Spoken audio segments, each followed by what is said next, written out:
চারপাশের নানা লক্ষণ দেখে দীর্ঘদিন থেকে বলছিলাম আইনশৃঙ্খলার পরিস্থিতি খারাপ, এই অজুহাতে নির্বাচনকে পিছিয়ে দেয়া কিংবা বানচাল করার চেষ্টা, এই চেষ্টাকে আমরা ষড়যন্ত্র বলতেই পারি, ষড়যন্ত্র হবে। অনেকেই বলছিলেন এই ধরনের কথাবার্তা। আমি আসবো সেই জায়গায়, কিন্তু অত্যন্ত একটা অ্যালার্মিং বিষয় সামনে এলো, তাই এটা নিয়ে আলাদাভাবে কথা বলতে হচ্ছে। প্রধান উপদেষ্টাও কি একই জায়গায় চলে যাচ্ছেন, একই রকম বক্তব্য নিয়ে প্রাথমিকভাবে চলে এসেছেন? এই প্রশ্ন আমাদের করতে হবে। দুদিন আগে এলডিপির মহাসচিব জনাব শাহাদাত হোসেন সেলিমের সাথে আমি একটা টকশোতে ছিলাম। সেখানে অ্যাঙ্কার তাকে, সেদিনই তাদের বৈঠক হয়েছিল, মানে 13টা দলের সাথে। আমরা জানি যে প্রথম 4টা দলের সাথে প্রধান উপদেষ্টা বসেছেন, পরদিন 13টা দলের সাথে বসেছেন, সেখানে তার দল ছিল এবং তিনি নিজে ছিলেন। তারা যখন নির্বাচন নিয়ে কথাবার্তা বলছেন তখন কি ধরনের অনুভূতি হয়েছে বা তারা প্রধান উপদেষ্টার কাছে কি ধরনের ফিডব্যাক পেয়েছেন, সেই প্রশ্ন যখন জিজ্ঞেস করা হয় তিনি বলতে গেলেন, উনি বললেন যে উনি তার বক্তব্য শুনে খুব বেশি খুশি হতে পারেননি, বরং তার মধ্যে কিছুটা সংশয় তৈরি হয়েছে। তারপর তিনি কি বললেন প্রশ্ন সঞ্চালকের প্রশ্নের জবাবে, সেটা একটু শুনি আমরা। দুটি প্রশ্ন আমার। একটি হচ্ছে যে আপনি যখন নির্বাচন দ্রুত দিতে বলেছেন, 5 আগস্টে ঘোষণা করতে বলেছেন, তখন মাননীয় প্রধান উপদেষ্টা কিছু বলেছেন কিনা ইন রেসপন্স? তিনি স্পেসিফিকভাবে কিছু বলেন নাই, কিন্তু আমি একজন রাজনৈতিক কর্মী হিসাবে আমার বিশ্বাস করতে কষ্ট হয় যে ফেব্রুয়ারিতে নির্বাচনটা হবে। আমার কাছে বিশ্বাস করতে কষ্ট হয়। এছাড়া প্রধান উপদেষ্টা মহোদয়ের সমাপনী বক্তব্যের মধ্য দিয়েও মানে এক ধরনের রহস্য, এক ধরনের মানে ধোঁয়াশা, এক ধরনের ঘোলাটে, মানে এটা কেমন জানি বুঝতে পারিনি জিনিসটা আর কি। সেজন্যই বলছি আর কি যে আমরা তো রাজনৈতিক কর্মীরা মাঠে আছি একটা নির্বাচনের জন্য, এবং এটা আমরা বিশ্বাস করি যে নির্বাচনের সমাপনী বক্তব্যের কোন কথা থেকে আপনার রহস্য সৃষ্টি হলো সেটা যদি জিজ্ঞেস করি। প্রধান উপদেষ্টা মহোদয় বলেছে যে দেশের যদি এই অবস্থা হয় তাহলে কেমনি নির্বাচন হবে। ও মাই গড। তো এই কথাটাতে একটু আমার মধ্যে একটা হিমশীতল একটা আতঙ্ক ছড়িয়ে পড়েছে আর কি, কারণ আমরা আসলে, তাহলে আমরা বুঝতে পারছি প্রধান উপদেষ্টা বলছেন দেশের যদি এই অবস্থা হয় তাহলে কেমনে নির্বাচন হবে। এটা জনাব সেলিম তার ভাষায় বলেছেন। আমি ওনাকে এই কথাটা পাবলিকলি বলার জন্য সাধুবাদ জানাই। ইনফ্যাক্ট অন্যান্য কিছু কিছু দল এক ধরনের ইঙ্গিতপূর্ণ কথা বলেছেন যে এরপর উনি কী বলেছেন সেটা নাই বলি, বা এই ধরনের আলাপ কেউ কেউ করেছেন।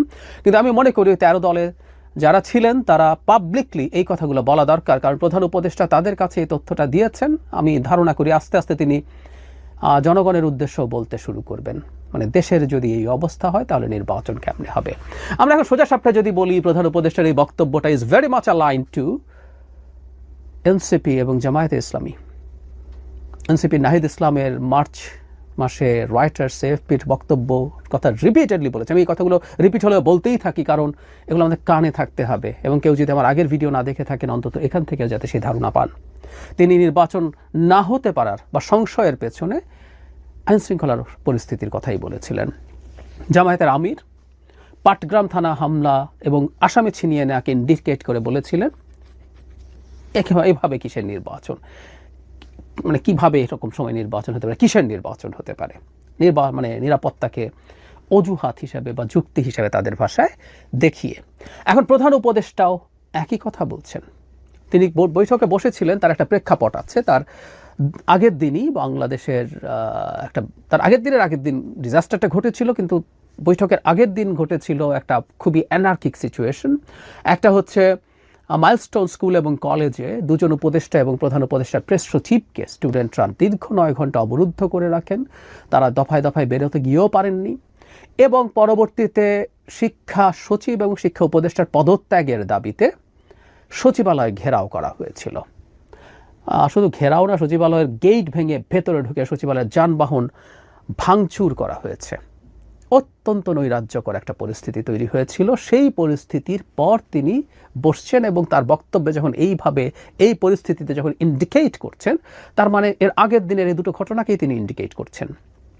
আমি বলছিলাম ওই দুটা ঘটনাকে কেউ ব্যবহার করছে না কেন? যারা নির্বাচনের পরিবেশ নেই, আইনশৃঙ্খলার অবস্থা ভালো না বলে যারা নির্বাচনকে পেছাতে চান, তারা কেন আওয়াজ করছেন না? কিন্তু আমি এটাও বলে রেখেছিলাম এ দুটো ঘটনাও সব ঘটনার সাথে যুক্ত হয়ে ইউজড হবে।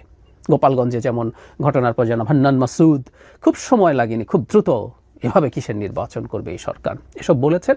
কিন্তু দেখা গেল এই দুটো ঘটনাকে মাথায় রেখে রাদার প্রধান উপদেষ্টা, রিপিট, প্রধান উপদেষ্টা এই রকম কথা বলছেন। মজার ব্যাপার, আমরা আসলে প্রধান উপদেষ্টাকে যদি এই প্রশ্ন এখন করি, দেশের আইন শৃঙ্খলার অবস্থা দীর্ঘদিন থেকে খারাপ, অনেকবার বলেছি, শোরগোল করেছি, কিন্তু স্বরাষ্ট্র উপদেষ্টাকে তো সরানোর মতো বা পরিবর্তন, মানে আমরা প্রায় একটা কথা বলছি, এটা পরিবর্তন করলেই যে সব ঠিকঠাক হয়ে যেত, নট নেসেসারিলি, কিন্তু এটা হতে পারতো যে আমরা প্রধান উপদেষ্টার আন্তরিকতা বুঝতে পারতাম, যে উনি চেষ্টা করছেন, হয় ওনার ক্যাবিনেটের আর কাউকে এখানে দায়িত্ব দেয়া, আমরা জানি না কেউ এটাকে সমর্থন করবেন কিনা। জেনারেল শাখাওয়াত যখন প্রথম দায়িত্ব ছিলেন সবচেয়ে ভঙ্গুর অবস্থায়, তিনি বেশ ভালোই কাজ করছিলেন বলে আমরা বাইরে থেকে মনে হচ্ছিল। তারপর তার কিছু এক বক্তব্য নিয়ে সবার খুবই ক্ষোভ হলো, তাকে সরিয়ে দেওয়া হলো, তিনি ক্যাবিনেটে আছেন কিন্তু সরিয়ে দেওয়া হলো, তিনি বা আর কেউ যারা বেটার পারফর্ম করছেন অথবা বাইরে থেকে কাউকে এনে এখানে দেয়া, এটা শুধু উপদেষ্টা না, ওখানে একজন বিশেষ সহকারীও আছেন, সব কিছু মিলে এই মন্ত্রণালয় তো খুবই খারাপ চলছে। আবার স্বরাষ্ট্র উপদেষ্টার কাছে কৃষি মন্ত্রণালয়ও রাখা হয়েছে। এই হচ্ছে ডক্টর ইউনূসের ম্যানেজমেন্টের স্টাইল। তিনি যদি পরিবর্তন করার চেষ্টা করতেন, তিনি যদি কোনো সিরিয়াসলি কাজ করার চেষ্টা করতেন বা একটা কমিটি করে দিতেন যারা এই আইন শৃঙ্খলাকে আলাদাভাবে দেখবে, বিশেষভাবে দেখবে, তাহলে বুঝতাম যে তিনি চেষ্টা করছেন। তাহলে তো তিনি চেষ্টা করছেন না। তিনি চেষ্টা করছেন না, কেন করছেন না? তিনি বা এখন এই প্রশ্নগুলো তাকে সরাসরি করে ফেলাও বিব্রতকর মনে হয়। আমরা প্রায় বলতাম সরকারের একটা অংশ আছে যারা চায় এই পরিস্থিতিগুলো থাকুক এবং আরও খারাপের দিকে যাক। সো এই আলাপটা সামনে আনা যায়, যে আলাপটা এখন আসছে। এখন প্রধান উপদেষ্টাও কি এই চক্রকে এন্ডোর্স করছেন? আমি আবারও বলছি, আইন শৃঙ্খলার অবস্থা যে জায়গায় যাচ্ছে এটা সত্যিই খারাপ, কিন্তু আমরা সরকারের কোনো সিগনিফিক্যান্ট পদক্ষেপ নেওয়া তো দেখি নাই। বিভিন্ন জায়গায় যখন মব বিভিন্ন নামে, কখনো ধর্মের নামে, কখনো বিপ্লবের নামে, সোকল বিপ্লবের নামে, এটা সোকল বলি কারণ এটা কোনোভাবেই বিপ্লব ছিল না, যাই হোক, কারো খারাপ লাগলেও কিছু করার নেই, বিপ্লবের নামে বিপ্লবী লোকজন, এমনকি তাদেরকে এন্ডোর্স করার চেষ্টা করা হয়েছে মবকে। ইভেন জনাব নাহিদ ইসলাম বলেছেন এরা বিপ্লবের ছাত্র জনতা, বিপ্লবী ছাত্র জনতাই নাকি অনেক ক্ষেত্রে মব, কোনো কোনো ক্ষেত্রে মবকে প্রেশার গ্রুপ বলা হয়েছে। সো এই সম্মতি উৎপাদনের চেষ্টা হয়েছে এবং মবের বিরুদ্ধে যারা কথা বলেছে তাদের উপরে অনেকে হামলে পড়েছেন। আমি তাদের একজন, আমার উপরেও প্রচুর আক্রমণ হয়েছে এগুলো নিয়ে। সো এগুলো যখন ঘটছে, কোনো পদক্ষেপ তো আমরা সেই অর্থে সিগনিফিক্যান্টলি দেখিনি সরকারের দিক থেকে, কোনো একটা জায়গায় কখনো দেখিনি। তো তা যদি হয়ে থাকে, তার আন্তরিকতা কোথায়, আমরা এই প্রশ্ন করব। অথচ আইন শৃঙ্খলার পরিস্থিতি যে জায়গায় গিয়ে পৌঁছেছে, উচিত ছিল যাবতীয় সব কিছু পারলে আরও কমিয়ে উচিত হতো এই জায়গায় সম্পূর্ণ ফোকাস করা। শুধু নির্বাচনের জন্য না, একটা রাষ্ট্রের সবচেয়ে বেসিক রুটিন কাজের মধ্যে এটা আসে। এটার জন্য এরকম অন্তর্বর্তীকালীন সরকারের কোনো প্রয়োজন নাই যে সংস্কার অনেক লম্বা কথা বলবে, সেরকম এটা দরকার নেই। একটা 3 মাসের তত্ত্বাবধায়ক সরকারেরও জরুরি গুরুত্বপূর্ণ কাজ হচ্ছে আইন শৃঙ্খলা রক্ষা করা এবং সেটাকে ঠিকঠাক স্ট্যান্ডার্ডে মেনটেন করা।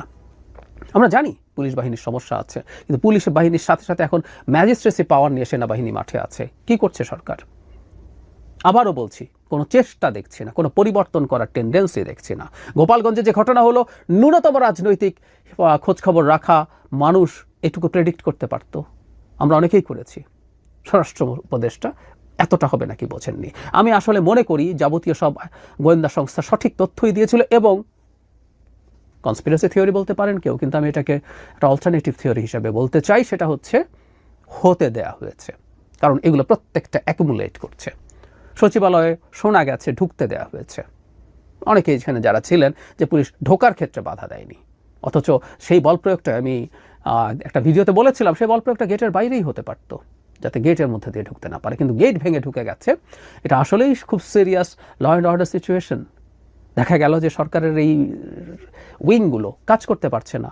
এখন প্রধান উপদেষ্টা নিজে বলছেন, প্রধান উপদেষ্টার মতো মানুষ নিজে যদি এই কথাগুলো বলেন, এটা অত্যন্ত অ্যালার্মিং।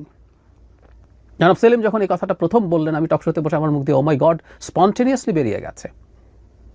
এটা আসলে ও মাই গড বলার মতো ব্যাপার।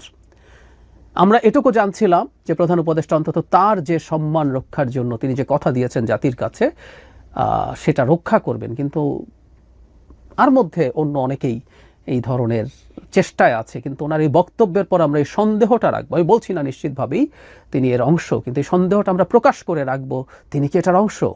কারণ স্টেক ইজ সো হাই, বাংলাদেশের ভবিষ্যৎ আমরা আসলে কারো উপরে এইভাবে ছেড়ে দিতে পারি না, যেন তেন কিছু হতে পারে, এই পরিস্থিতিতে ছেড়ে দিতে পারবো না, সরি।